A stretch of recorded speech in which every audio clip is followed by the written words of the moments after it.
खूब बज रहा डंका, सीजेपी को मारिए गोली।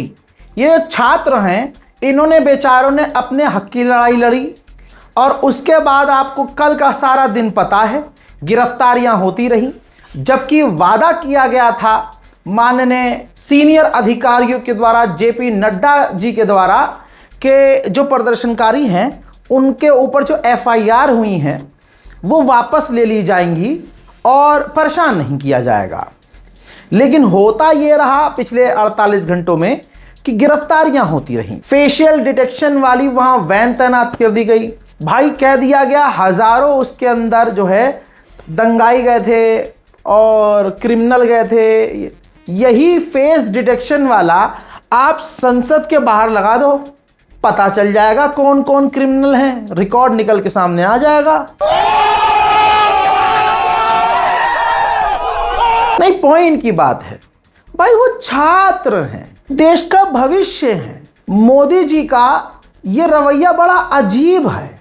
रात को 12 बजे दिन में आकर रील बना रहे हैं, फ्रेंड्स कह रहे हैं। अरे अगर आपकी ये जेनजी फ्रेंड है तो आप ये पीछे से पुलिस क्यों भेज रहे हैं? भाई मोदी से ऊपर कोई थोड़ी है। अगर ये जेनजी मोदी जी की दोस्त है तो फिर दोस्त को क्यों फंसवा? ये तो गद्दारी हो गई दोस्ती में। प्रधानमंत्री मोदी को खुद सोचना चाहिए कि अभी जो हालात बने हुए हैं आपके लिए कठिन हैं। जनता, आवाम, जो लोग हैं वो परेशान हैं। आप अगर नरम हो जाएंगे और जेन्युइनली सामने से और पीछे से भी नरम हो जाएंगे इन लोगों के लिए, तो यकीनन आपका फायदा रहेगा। ठीक, ये एक मेरे मन की बात थी। मोदी जी सारी दुनिया को मन की सुनाते हैं, मैंने अपने मन की बात कही। अब आते हैं पॉइंट पर। मैंने तो प्रदर्शन जब हो रहा था, मेरी वीडियो सबूत हैं, जाकर देख लीजिएगा। उम्मीद है शासन प्रशासन देख चुकी है वो वीडियो। मैंने उसमें अपील की थी कि देखिए, जो आप मोदी जी से नाराज हैं, आप अगर सरकार से नाराज हैं तो आप मां बहन की गाली नहीं बक सकते। आज भी कह रहा हूं, आप माननीय प्रधानमंत्री, आपको 1000 शिकायत हैं, लेकिन आप गाली नहीं बक सकते। किसी भी मजहब, किसी भी धर्म में, हर संस्कारी व्यक्ति के अंदर यह चीज होती है कि आप गाली नहीं बक सकते। आप मां बहन की गाली, मैं कह रहा हूं, किसी को भी नहीं बक सकते आप। अब वो हैं इस देश के प्रधानमंत्री। आप अगर उनकी इज्जत नहीं करते, लेकिन जिस वो पद पर हैं उसकी इज्जत करनी चाहिए थी। लेकिन जनता का, आवाम का इतना गुस्सा था कि वो सिर्फ गाली बक नहीं रहे थे, गालियां पोस्टर्स पर लिख रहे थे। ज्यादा अभद्रता तब हुई जब खूबसूरत प्यारी नाबालिग लड़कियां भी माननीय मोदी जी को गाली बक रही थीं। मैंने वहां भी विरोध किया था, मैंने पोस्टर तक जारी किया था।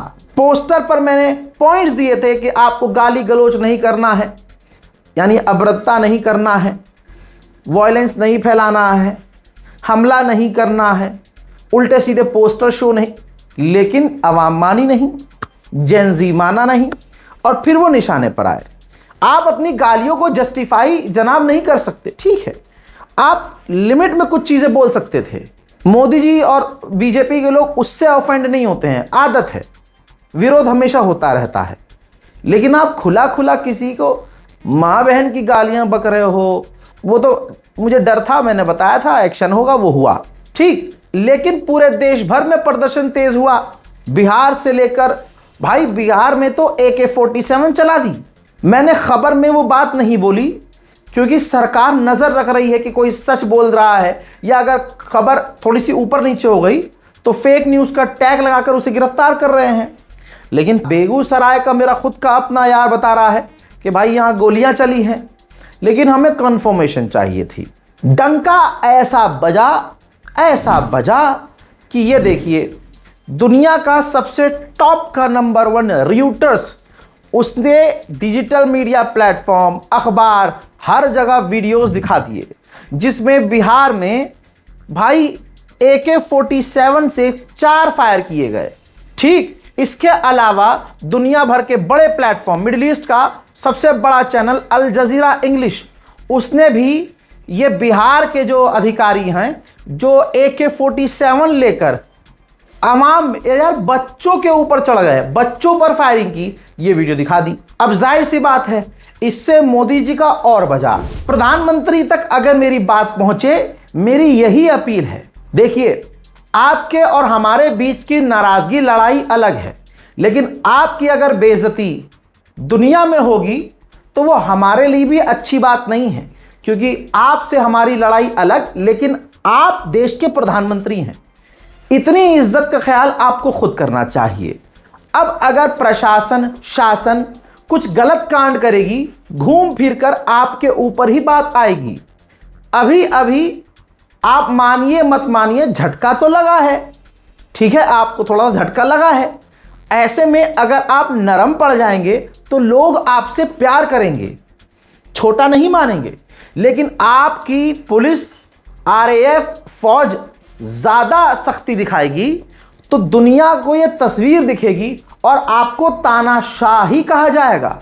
आप प्यार कमाइए, गुस्सा नहीं कमाइए, गुस्से से चीज़ें और ख़राब होंगी। बहरहाल पूरी दुनिया में डंका बजा सो बजा। शॉकिंग ये था, AK-47 चली, जनता घायल हुई, बच्चे घायल हुए, लेकिन सरकार के लोग झूठ बोलते रहे। एग्जाम्पल ये देखिए। बहुत ही दुखद विषय है। कुछ समय पहले LOP आदरणीय राहुल गांधी जी ने जिस प्रकार का ट्वीट किया है, जिस प्रकार का वक्तव्य दिया है, यह कहा है कि पुलिस ने छात्रों पर AK-47 से फायरिंग की है। मुझे लगता है ये न केवल इर्रेस्पॉन्सिबल अपितु एक तरह से ये पाप है। देश में इस प्रकार से हिंसा भड़काने की कोशिश, अराजकता भड़काने की कोशिश LOP राहुल गांधी कर रहे हैं। हालांकि बिहार सरकार ने बहुत बड़ा कदम उठाया। ये मामला जब अंतर्राष्ट्रीय लेवल पर पहुंच गया तो बिहार की सरकार ने तुरंत इस अधिकारी को सस्पेंड कर दिया। हालांकि सिर्फ सस्पेंड नहीं करना चाहिए था गिरफ्तारी करना, पब्लिक के सामने लाना, माफी मंगवाना और कोर्ट में केस चलाना। ये एक देश के नागरिक होते मेरी एक राय है।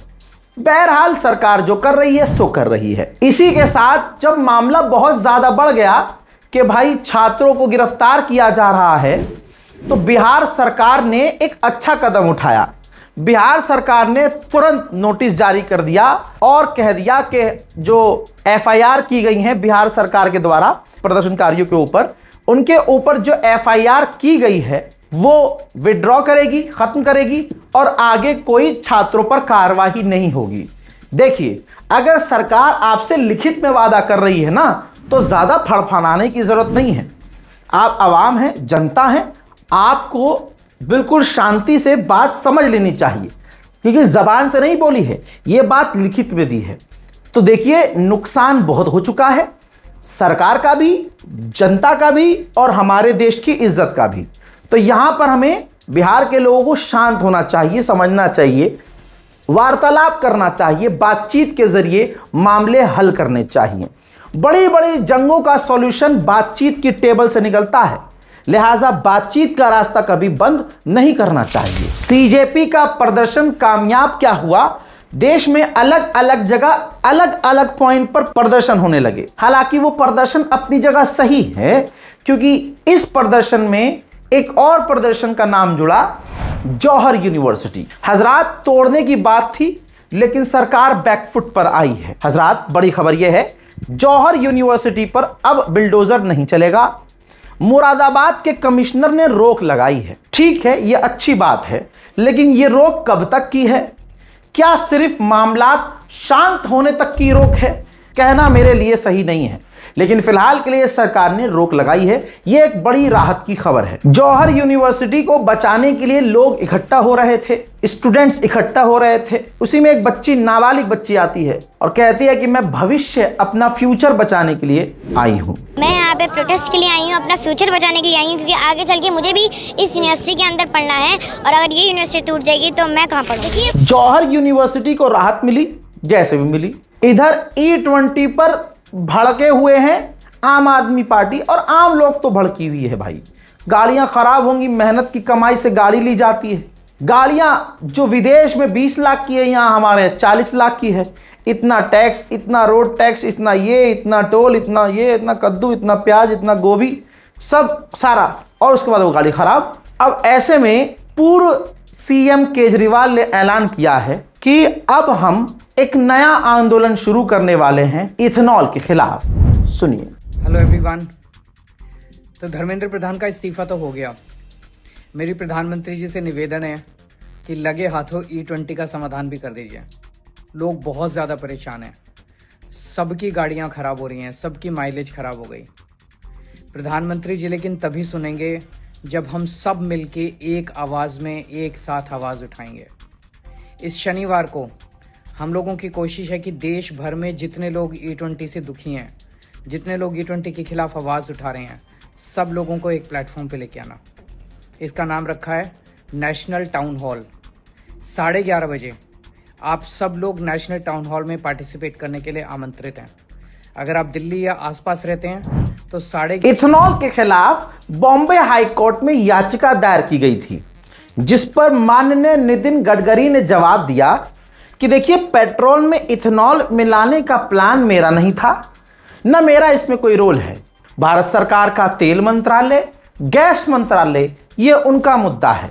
इथेनॉल पर जो मैंने बातें बोली हैं, इथेनॉल के समर्थन में जो वीडियोस दिखाई जा रही हैं, जिसमें मैं बयान दे रहा हूं, वो मैं नहीं हूं, वो डीप फेक है, एडिट है। वाह नितिन गडकरी जी के लिए वाह। मैं इनका फैन था।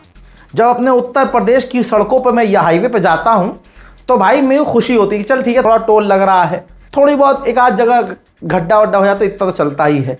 100% क्या ही परफेक्ट होगा। लेकिन जिस हिसाब से माननीय गडकरी साहब ने ये वाला झूठ बोला है ना, ये बर्दाश्त नहीं हुआ भाई मुझसे। अच्छा, बिहार में जो छात्रों को राहत मिली है उसमें बहुत अहम भूमिका ऐसा संगठन की है। आपकी स्क्रीन पर ये वो लड़की है जो हमेशा छात्रों के लिए सबसे आगे बोलती नजर आई है। निशाने पर ये बीजेपी के जो पसंदीदा लोग हैं उनके ये रहती है। इनका नाम है नेहा। आयसा के अध्यक्ष बिहार पटना में पहुंच गई और वहां जाकर प्रेस कॉन्फ्रेंस की, जिनकी इन प्रेस कॉन्फ्रेंस और तमाम चेतावनी के बाद बिहार सरकार बैकफुट पर आई थी। सुनिए। हमें जिन राज्यों की जानकारी है, जो आश्वासन हमें मिले थे, उसमें हमने स्पेसिफिकली ये बात की थी कि भाजपा और एनडीए शासित राज्यों में किसी भी तरीके की कार्रवाई प्रदर्शनकारियों के खिलाफ नहीं होनी चाहिए, अन्य राज्यों में भी नहीं होनी चाहिए। ये आश्वासन हमें मिला था कि नहीं होगी। उसके बावजूद भाजपा शासित, एनडीए शासित राज्यों में इस तरीके की कार्रवाई हो रही है और जिन राज्यों से हमें पक्की खबर मिली है उन राज्यों का नाम मैंने आपके सामने रखा, जिसमें बिहार शामिल है, असम शामिल है, बंगाल शामिल है, मुंबई भी शामिल है। इन राज्यों में जो डिटेंशंस हुए हैं, अरेस्ट हुए हैं, उनके बारे में हमें जानकारी है और पक्की जानकारी है। हम उनके साथ लीगल लेवल पे। इसके बाद दूसरी तरफ राजधानी दिल्ली में सीजेपी के प्रवक्ता आशुतोष ने भी तुरंत एक प्रेस कॉन्फ्रेंस करी। उन्होंने बोला तो बहुत कुछ। उन्होंने साफ चेतावनी दी, देश के अलग अलग राज्यों में जिस तरह से छात्रों को गिरफ्तार किया जा रहा है, अगर उनको रिहा नहीं किया गया तो हमें प्रोटेस्ट दोबारा शुरू करना पड़ेगा। जितनी भी एफआईआर्स फाइल की गई हैं उन्हें विड्रॉ किया जाएगा। किसी भी प्रोटेस्टर या ऑर्गेनाइजर को परेशान नहीं किया जाएगा, डिटेन नहीं किया जाएगा, अरेस्ट नहीं किया जाएगा और फ्यूचर में किसी भी प्रोटेस्टर या ऑर्गेनाइजर पर कोई केस नहीं होगा। अगर कल तक ये रिटर्न सरकार की तरफ से नहीं आता है और जितने भी अलग अलग राज्यों में छात्रों को, युवाओं को, प्रोटेस्टर्स को अरेस्ट किया गया है या डिटेन किया गया है, उन्हें रिलीज़ नहीं किया जाता है, तो कॉकरोच जनता पार्टी फिर से। यही वजह थी जिसके बाद सरकार, बिहार सरकार बैकफुट पर आई। उम्मीद है कि मामला ठंडा होने तक का इंतजार का ये ड्रामा नहीं करेगी सरकार। बिहार सरकार और देश भर के जितने राज्य हैं, सभी के सभी राज्यों की पुलिस छात्रों पर कोई भी एफआईआर ना करे। मामला इसलिए बढ़ गया था क्योंकि ये देखिए, बिहार में छात्रों को उनके घर से गिरफ्तार किया जा रहा था, ढूंढ ढूंढ कर पकड़ा जा रहा था। इसी वजह से देश का माहौल गरमाया। मैं ऑडियो नहीं दिखा रहा हूं, विजुअल दिखा रहा हूं माहौल बहुत खराब हो गया था। इन्हीं तमाम चीजों के बाद जब जनता गरमाई, विपक्ष के लोग चीखने लगे, तमाम जनता फिर से परेशान हुई। सरकार ने माहौल की गर्मी को समझा और फिर बिहार की सरकार ने कह दिया कि हम एफआईआर नहीं करेंगे आगे और ना छात्रों को हम जेल में डालेंगे, बल्कि जो एफआईआर है वो वापस ले लेंगे। विपक्ष की पार्टी कांग्रेस ने तो पूरी लीगल टीम बना ली। जी हां, उन्होंने ये पोस्टर जारी कर दिया और कहा है कि अगर छात्रों को गिरफ्तार किया जा रहा है और उनको किसी तरह की मदद की जरूरत है तो बीजेपी संघ, राइट विंग और उनकी पुलिस उत्पीड़न के खिलाफ आप अकेले मत समझना अपने आप। मिस कॉल कीजिए, इसको स्कैन कीजिए, हमारी लीगल टीम पूरी तरह से आपकी मदद करेगी। 9811867474 इस पर आप कॉल कीजिए, आपको सहायता, लीगल सहायता मिल जाएगी। हजरात, जब जुनैद भाई पर हमने नहीं बोला था तो जनता, हमारे मुसलमान आकर कमेंट कर रहे थे, रजा भाई आपने जुनैद भाई के लिए नहीं बोला। जहां फरहान यहिया पहुंच गया वहां रजा की जरूरत थोड़ी है, क्योंकि फरहान भाई और हम अलग नहीं हैं। लेकिन फिर भी आपने जब टोका तो मैंने कहा ले लेंगे भाई प्राइम टाइम में। जुनैद भाई को रोता हुआ फरहान भाई और दूसरे एंकर्स, यूट्यूबर्स ने खुद देखा, इंटरव्यू लिया। ऐसे बहुत सारे क्लिप चल रहे थे, दौड़ रहे थे, जिसमें फपक कर हमारे भाई रोते हुए दिख रहे हैं आंसुओं से। एक क्लिप में उनके वालिद मोहतरम भी बुरी तरह से घबराए हुए और उखड़ी आवाज से बोलते हुए नजर आ रहे हैं। यहां तक कि जुनैद भाई ने यह भी एक क्लिप में कहा कि इतना अत्याचार हो रहा है कि मैं जीत के वक्त वहां था ही नहीं। ये उन्होंने खुद बताया कि हमें आंखों पर पट्टी बांधकर दूर ले गए थे, रात भर रखा, अधिकारियों ने पूछताछ की, फिर कहा छोड़ दो इन्हें, और हमें ले आके छोड़ा उत्तराखंड। ये शब्द हमारे नहीं हैं, जुनैद भाई के हैं। ये तमाम वीडियोस जो चली वो एआई नहीं थी, जुनैद भाई के वर्डिंग्स थे। लेकिन पीछे से 24 घंटे जब उनके लिए हमने और लोगों ने बोला, आप लोगों ने बोला, तो जुनैद भाई पलट गए। कुछ तो मजबूरियां रही होंगी, यूं कोई आदमी नहीं पलटता, हम समझते हैं जुनैद भाई। जुनैद भाई ने आकर हम सबको झूठा बना दिया और कह दिया कि जी अफवाह फैलाई जा रही है, मैं बिल्कुल सुरक्षित हूं, सेफ हूं, और कहा जा रहा है कि सीजेपी हमारे टच में है, उच्च जो टॉप के लीडर हमारे।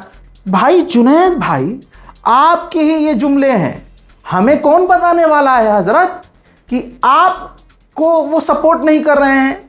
ठीक है, हम समझते हैं कि दबाव होगा कि आप इस तरह के बयान दे रहे हो अभिजीत दीपके के खिलाफ या सीजेपी के टॉप लीडर के खिलाफ, आपकी बातें चिपक रही हैं, आप ये बात मत बोलो वरना हम आपको लीगल सपोर्ट नहीं दे पाएंगे।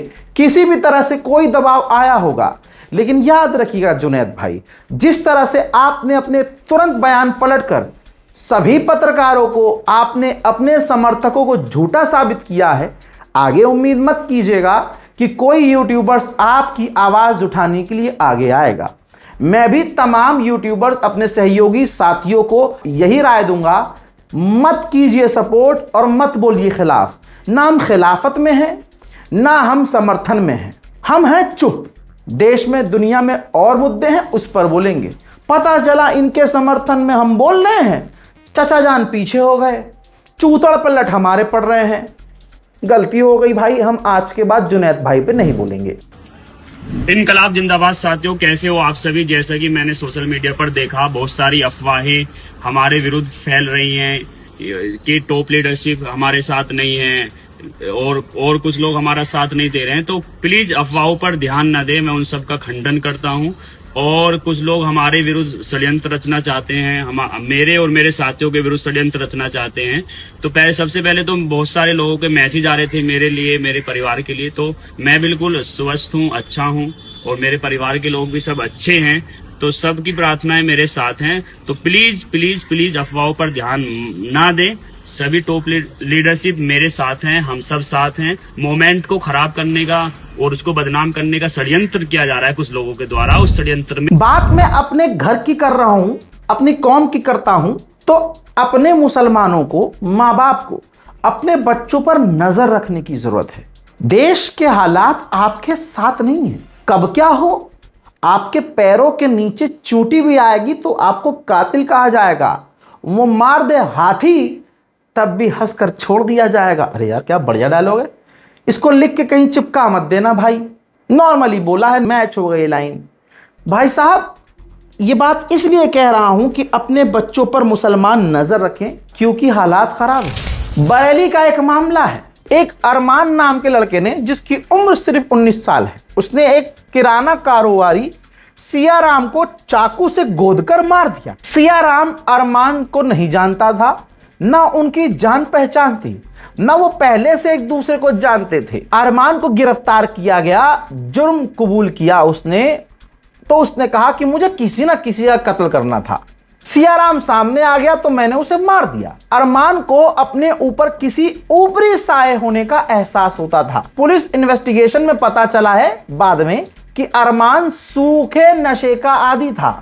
अरमान के पिता को भी सबूत छुपाने के जुर्म में गिरफ्तार किया गया है। सत्यम पंडित एक सरकारी गुंडा, 4 दिन हो चुका है, वीडियोज उसके वायरल हो रही है। जो पुलिस मुसलमान कोई फेक अकाउंट से हिंदुओं के खिलाफ बयान दे दे तो पुलिस 7वें आसमान पे जाकर नीचे देखकर पकड़ कर ले आती है।